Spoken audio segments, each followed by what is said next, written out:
You walk around with your jeans halfway down your backside. Where's your Hayat gone? But you do what they tell you to do.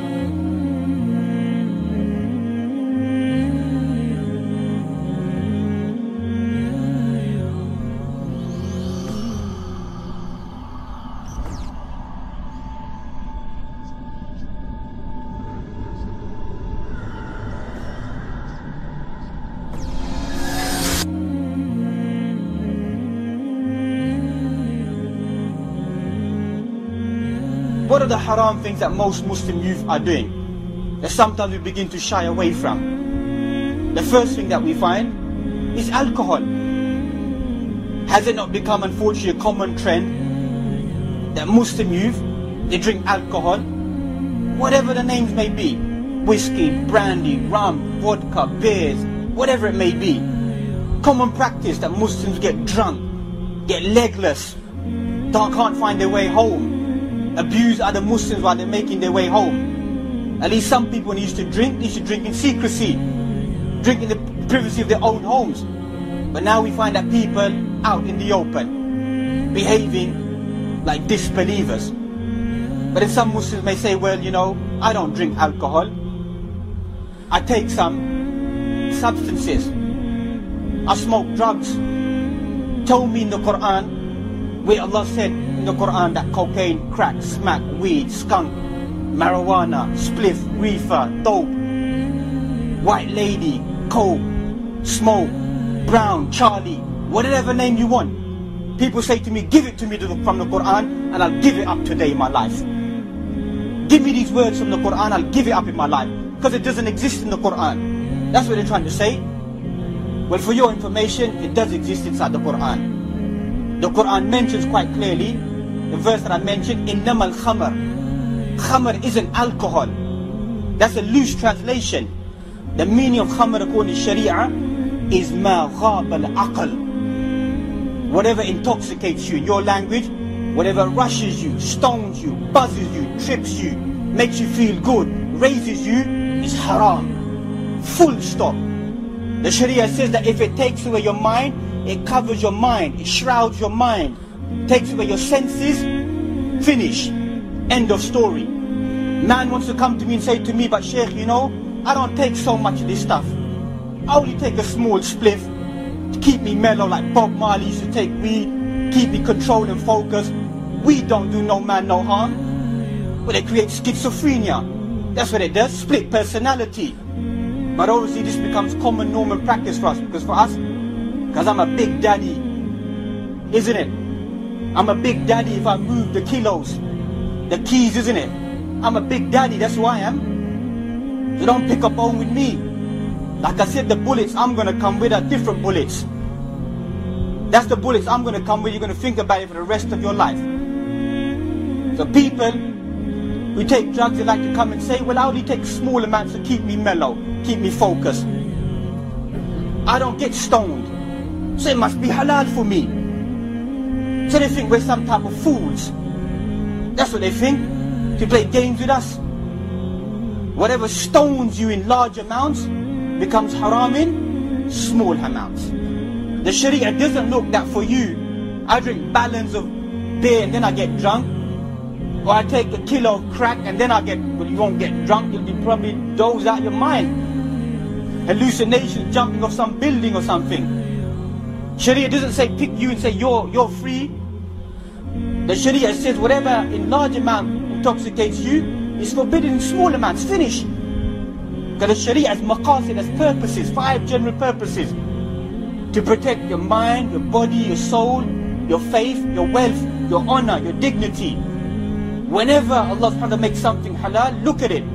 It benefits your life, benefits your wealth, benefits your honor, benefits your dignity, benefits your religion, benefits your mind.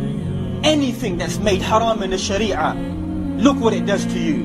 Destroys your wealth, destroys your honor. Man taking heroin, lying on the floor like a dog, addicted to heroin, lying on the floor, picking up cigarette butts, chewing them because he's become a skaghead. That's how low our community's fallen down. When you see your own brothers falling on the floor, picking up small cigarette butts, begging from another Muslim to go get another wrap to inject themselves. A man wants to drive by in his flash car and think, yeah, I'm a big boy. When some people are serving these substances, there's a code of behavior. Never serve it up to another Muslim. Never ever in your life. Go down a long way. Go down a long way, but never ever get your own blood addicted to it.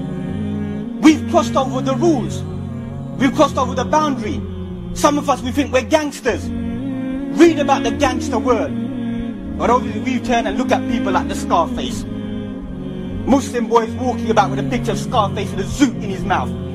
But what was the end of this individual? What's the end of all these individuals begins to take place inside their life? We begin to praise them, look up to them. That this is my lifestyle. Live by the gun, die by the gun. That's what some of us we think, isn't it? The gangster rap culture as well. Listening to these people. Man walking with his trousers hanging below his bottom.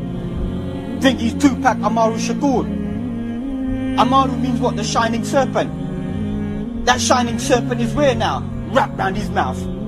All eyes on me now, isn't it, Tupac?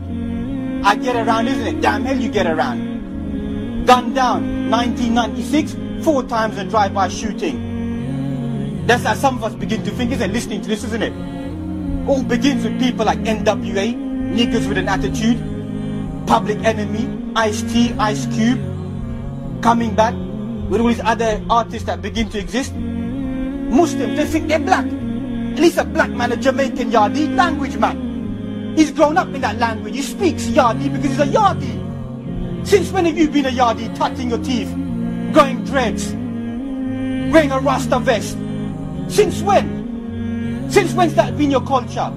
That's man's culture. That's his lifestyle. That's how he conducts himself. You ain't no Jamaican Yardie. And when you pick beef with Jamaican Yardie, you know what happens to you anyway. You get put in your place and you drive back to your streets round here, don't you? Don't travel out to Hanworth and deal with the situation, do you? Put your head down and drive back where you belong. Stay in your manner, you little boy. You ain't no bad boy if that's what you think. Because there's always going to be a badder boy than you out there. That's the reality. You're worried about your life. That's what you're worried about. The next man's going to gun me down. Why is next man going to gun you down? Because you jack this, he jack that. Jacking each other. Forget about Trident, black on black crime. We've got now Muslim on Muslim crime. Police investigating amongst ourselves. Turf wars about drugs taking place. There is a lot of pimps, man. Grow up, will you? Racketeering and prostitution. Filth, that's what you are. You're a scum, bruv. You're a scum. I wouldn't spit on your face. My saliva's worth more than that and you think you're a bad boy. That's how low you've become. Racketeering these substances. Getting your own Muslim youth addicted to it. Remember this one message in your life. Don't forget about that next man out there searching for you, looking for you. Think about those people who are addicted to these substances. I don't often get up and pray at night. That's my downfall. But I tell you one thing. If I knew somebody in my family got offered drugs because of you, and I know who you are, I'll make sure I get up every single night and I'll curse you till the day I die. And that's what a lot of mothers are doing upon you every single night. Remember those words. Every day you've been trafficking drugs inside this community, there's a poor mother out there who gets up every single night and says, may that person die a dog's death, who got my son, my daughter addicted to this crack, this junk. So that curse, that gun, that bullet of that mother stays with you for the rest of your life. And likewise the other fahisha that we find. Some young brothers come and say, well, I don't drink, I don't take drugs, I don't traffic them, I don't even listen to gangster rap, whatever it may be. Not that I do. Alhamdulillah, research, you have to listen to these snippets to understand what's taking place in a society, isn't it? DMX, flesh of my flesh, blood of my blood, hell is hot. Damn hell is hot, isn't it? Man suffers from bipolar, depression or whatever he suffers from, or 50 cents. They look up to him, he's rich, get rich or die trying. Is it because man got shot 9 times? So you want to look up to him? You have to use the expression. Some of us will think that I'm a nigger. N-I-G-G-A. You know what they say about rap about it? Not ignorant, getting goals accomplished. Isn't it? So they try to justify it. Do you understand? It's not a rudimentary statement. We're now adding glamour to it, man. It's all about cream, isn't it? What's cream? Who can tell me what cream means? Cash rules everything around me. That's what it's all about, isn't it? Rap about that, isn't it? And what did their mums say when they rap about that? Well, you never lived in no shanty town, in no hut, and had no food, and you just start serving crack to get by? Is that what they said about who is it? Biggie, isn't it? Notorious, wasn't he? What happened to Biggie 6 months later after Tupac Amaru Shakur? Got gunned down as well 4 times. I wonder who gunned him down. He was notorious, wasn't he? And his mum said he never lived in no shanty town. He had damn good food given to him. And my man raps about he had to serve up crack to get by. It's a fake image. And Muslim youth want to look up to that and think, yeah, that's me. Boy, there ain't no Muslim youth who's going to reach that level. Man sits in his cell weeping away. Sheikh, get me out of here, bruv. Bruv, you got yourself in here. You're a man out there. Ride your sentence like a man. Ride it like a man all the way then. There's some people out there that I've met in my life who've even said some of them taken a man's life, maybe for justified reasons. You say to them, you feel any sorrow about what you've done? They say, don't feel any sorrow at all. Some of them are real men, ride it all the way. But some of us, when we go there, we think we're the big Don Teflon, isn't it? What's taking place in our community at the moment, the turf wars, the violence, the crime. Don't you think that these people don't know what's going on? I'm a no one, and I'm telling you now, give me 10 minutes in Adam Rock, and I'll give you the names and the places of all the big traffickers in this community. So you're telling me 5-0 don't know who's who? Is that what you're trying to tell me? That 5-0 don't know who's doing what? Of course they know. By the way they see it, we see it in East London, it's Muslims are Muslims. Let them battle it out. Let them carry on whatever they're doing. They're destroying their own race, their own people, their own culture, their own identity. That's what they're doing. But the other thing that we want to mention is some young boys that, I love girls, isn't it? That's what man says. Oh, there's nothing haram about that. What's haram about that, Sheikh? It's a normal way of life. Where do you live? What's happened to you? Old man says that, you got these Muslims in they describe that what's wrong with free mixing, what's wrong with people having a good time going to a mela and enjoying themselves. What's wrong with that? I don't feel no inclinations towards women. I just go there and enjoy myself. You're a liar, brother. That's what you are. You got people serving sentences and they come and say, Sheikh, you got some weird friends. At least we're banged up in prison riding a sentence because we've done some haram in our life, we're guilty. But your man, 1 minute he's praying, next minute he's telling me how to jack the system. He's giving me passports and driving license and this, that and the other. I don't understand him. I'm a criminal, I admit I'm a criminal. I don't pray, I don't fast, I don't mix the two together. I don't be religious 1 minute and next minute I'm tracking down the system or so-called breaking the system. Make up your mind. If you're a criminal, be a criminal. If you're a mullah, be a mullah. Don't link the two up together and give mixed messages. Walk away from it. First thing that man loves is women. Have you ever thought about why is the Quran saying right in the beginning, man loves women? That's what man loves. Then wealth, then property, the land, and branded horses. You know what today's branded horses, today's language? Cars. You know what car? Ferrari. What's the logo on a Ferrari? The stallion, the horse. Look at the language of the Quran. Still serves us today. Don't man still love his ride? And mostly young boys living in flats walk past and I see £100,000 Ferrari and look at the car, look at the flat and I think, boy, you trying to tell me that you done some good work. You may fool your local imam and say, yeah, you ain't done a day's work in your life. You ain't done a day's work in your life. And you're trying to tell me that, Sheikh, I work hard for my money. That's right. You work hard for your money, don't you? That money ain't worth anything. That this lifestyle is not acceptable. This way of life, this behavior, these characteristics, it's not the way. It's not for us Muslims.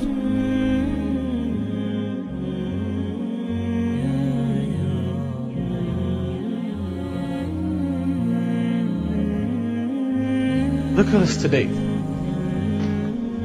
What's happening to our people? What's happening to our youngsters?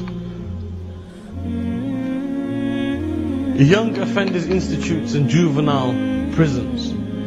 They have more youngsters that are Muslim than any other population. That how many parents must be outside having to live with the fact of knowing that their son or daughter is behind bars, not being fed properly, not being clothed properly. How are you going to live your life where you have no access to your family, to your loved ones, to your children, to absolutely nobody apart from your lawyer? The only access you've got to somebody outside is your lawyer. And if somebody comes to visit you maybe once a month. So I asked this question to my congregation, and I said to them, I said, guys, tell me, do you feel like you have achieved anything? And believe me, some of these guys were the biggest gangsters in Birmingham. Some of these guys, when they would walk the streets, people would make salam, look who's here. And they'd have all these wonderful gangster names. Crack, Yak, MG. What crew you from? I'm from the Spartans. What crew you from? It reminds me of a story of once I was teaching in Maktab years ago, and there was this one little child. He had a little confrontation with another child, and they were arguing, and he said, what, you going to hit me? So that child goes to him, no, I'm going to let you off. He goes, you touch me, I'll tell my uncle on you. So he goes, yeah, what's your uncle going to do? He goes, don't you know who my uncle is? He's from the MMK. And I'm sitting there listening to this child, and he's like, MMK, and I'm like, what the hell's an MMK? So once they finished their little thing, I called both of them. I said, what's MMK? He goes, Multi-Mafia Muslim Crew. I was like, what? I said, you're missing the M. He goes, yeah, that's a hidden one. That's like, we don't tell people about that. He goes, if they ask us, we just say MMK because it sounds short. You're not going to MMK. It sounds better, it's snappy. I go, okay, so what does your uncle do? He goes, oh, he drives an X5. And he just goes around chilling all day, you know, and if anybody messes about, then he's there to sort it out. It's like, wow, what a life. What a life Allah has given you, man. You know, Allah's given you a life, Allah's given you health, wealth. And what do? You drive an X5 or a Q7 and you're the biggest gangster there is. You know, tint your windows, pump a bit of bass, and that's it. And every time you go past somebody, what do? You put the window down.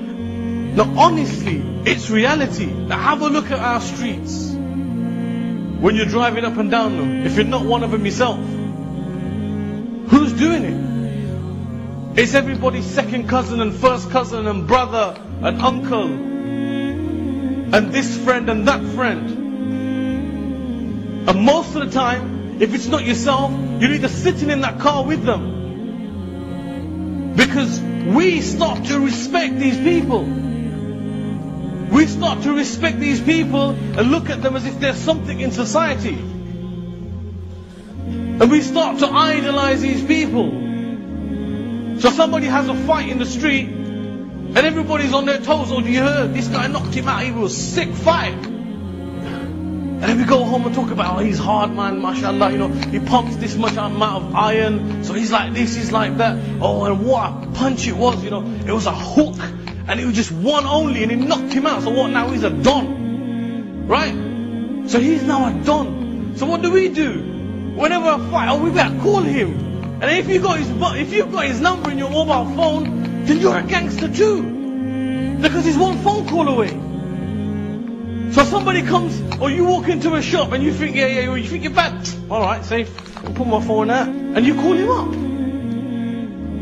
And this is the lifestyle we live. And wallahi, it brings shame upon us. And you think at the time of Rasulullah sallallahu alayhi wa sallam, because he sallallahu alayhi wa sallam set a rule. And that rule was that you love your neighbors. That is a part of your responsibility in society. That you ensure that other people stay safe from your hands and your tongue. And the way you interact with people. and your social characteristics. But we have become animal-like. We have become literally animals. In fact, Allah says, بَلْ هُمْ أَضَلًا. And I think sometimes, even though Allah refers to others and the non-Muslims, we bring ourselves into that category. We are worse than animals. We are ashamed to call one another brother. We do it with lip service, but we're ashamed of it in reality. And if you ask yourself, is this what Islam taught? Is this what the Prophet ﷺ emphasized? Is this what Allah talks about in the Quran? We are total opposite. What is all this about? Is it that the one who bops the highest is the one who is the most hardest? Or tell me, what is it? Am I missing something? Or is it that if you swing your body to the left and the right a bit more, that you're practicing reflexes? Because I don't see it. But what is it? What is it that we're doing? These are men who spend the whole of their life and dedicate every minute of their life to be like the Prophet ﷺ. And here's you and me wanting to be gangsters and bopping every time we walk. And then I ask you, who are you walking like? Who is it? You don't even know yourself who it is. You just think it's cool. So if I asked you who you're walking like, you could never give me a comparison. Because no idiot even walks like that. It's just something in your head. And you think how un-Islamic it is. The etiquette of the Prophet ﷺ, when you were walking the streets, he would stop and give salam to the children. He would stop and give salam to the elders. He would stop and give salam to everyone. And here's you and me so busy swinging your arms, you're lucky you haven't hit the guy behind you, even though he's a mile behind you. And you start to wonder where we're going with our lives, where we're heading. Let me tell you where the gangsters end up. They end up in a 6x7 little box. And in it lies a bed with a mattress half the size of the one that you probably sleep on now. And if you're a nice rich man, then it's probably a quarter of your mattress. There's a toilet in there. And every morning when he brushes his teeth, he looks into the reflection that he receives from some silver paint that was left on a piece of wood. He's not even allowed to keep his toothbrush or his teeth in his own room, in his cell. He has to leave that outside. When he runs out of toilet roll, he has to wait and put an application in to get another toilet roll.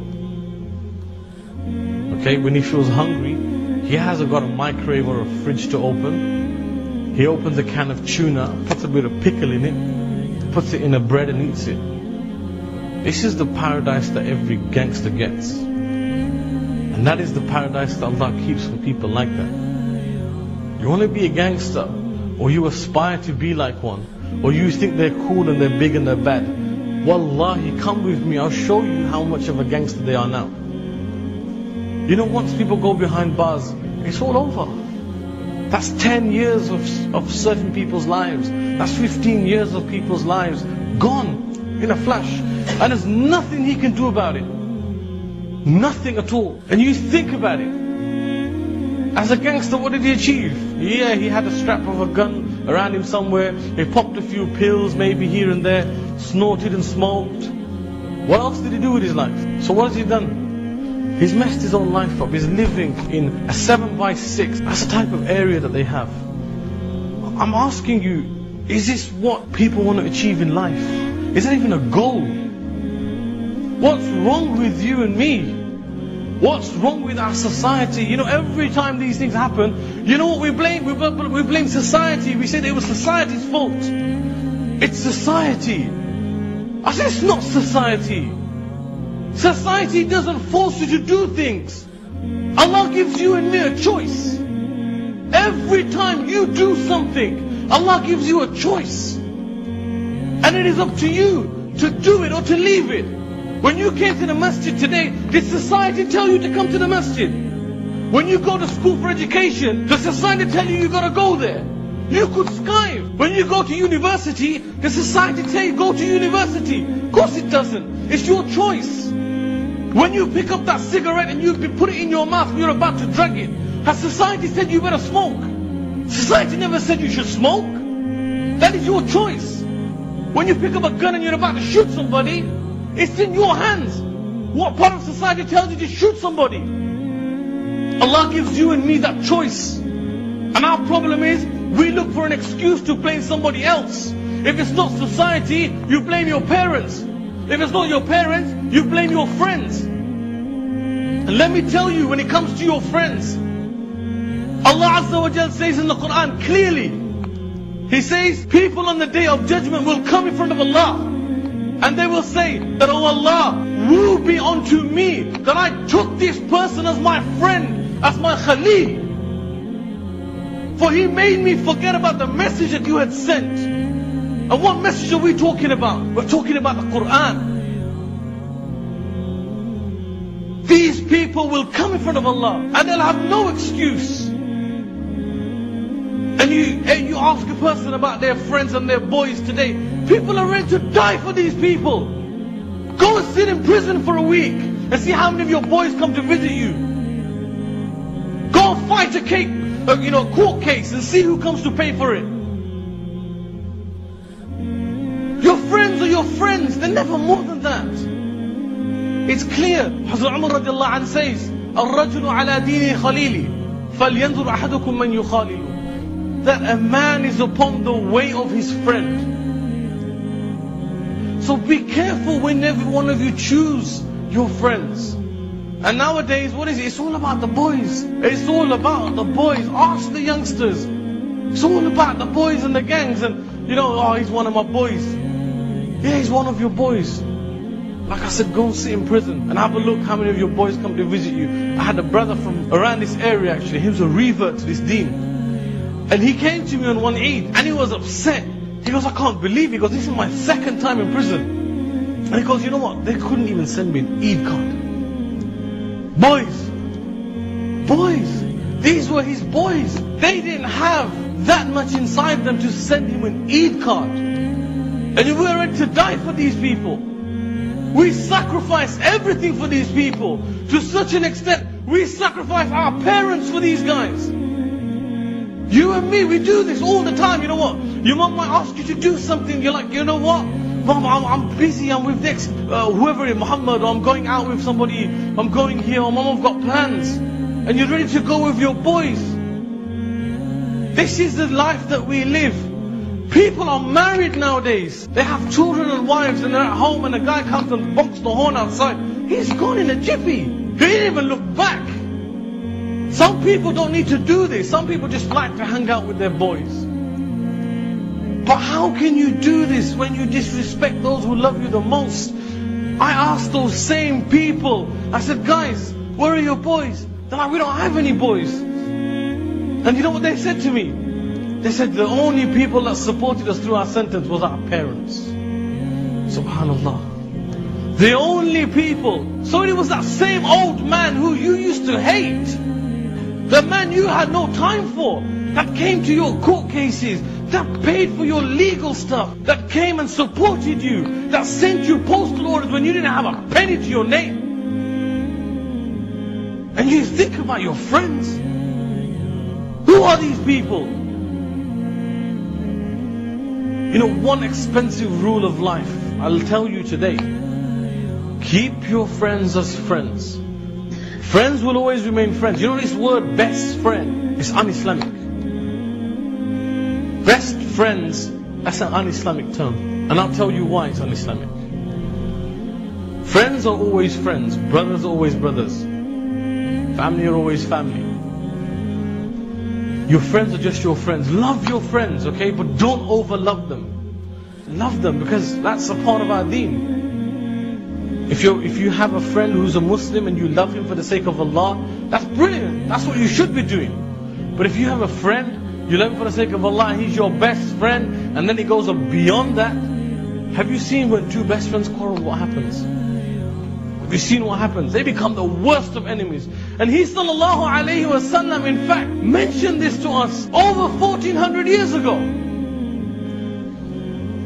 You know these gangster friends you have, these gangster people you want to be like, what are you doing ultimately? You are disrespecting your father and your mother. Your father and your mother. Who are these people? Who are these people? I don't even need to stand here and tell you from Quran and Sunnah. Because the fact is, they're your parents, regardless of what Allah has said, regardless of what Rasulullah sallallahu alaihi wasallam has said. You must love them. There is no excuse. Why should somebody have to tell you that Allah has commanded you to love your parents? What, are you so stupid that you can't even see that these people are to be respected? You only came to dunya because of these people. And what, have you forgotten the times when you were young and you were children? Every time that they picked you up when you cried, every time they fed you when you were hungry, every time when you would excrete, that smell would be love to them. That do we have to remind you that Allah has said something about this? That you and I don't have enough common sense to remember that these people should be loved. Tell me, do I have to tell you from hadith what the Prophet ﷺ said about parents? Do I really have to do this? You know, every individual realizes once they become parents what it's like. Unfortunately though, the tables switch, because when you have your own children, you start loving them and you forget about the love that your parents gave you when you were a child. And I'm asking you, what, you're ready to sacrifice that for your friends? To be a wannabe gangster? To be a part of the E17 crew? What, you're ready to sacrifice that? For what? For a 6x7 cell?